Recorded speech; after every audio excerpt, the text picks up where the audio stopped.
This is the teacher preview for the Google Slides topic, missing numbers on a 100 chart, and we're also going to be putting numbers in order a little bit later. For all of the Google Slides products that I make for students, I include direction videos throughout the product that help the students understand what they need to do.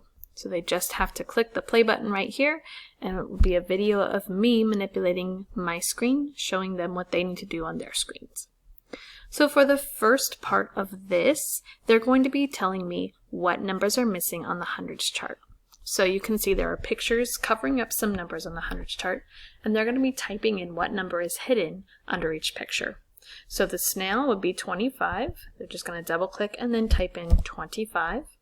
The ladybug would be 39. The bee would be 54.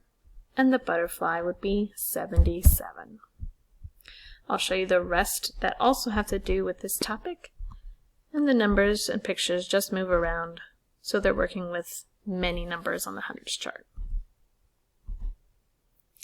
The next section, they're going to be putting numbers into order. These numbers down here are movable, so all they have to do is grab from least to greatest and put them in order up on the top. Like so. And there are 10 of these to practice as well.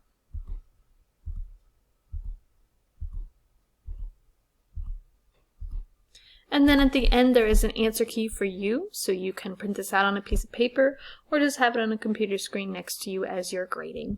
Just don't forget to get rid of this before you assign it to your students.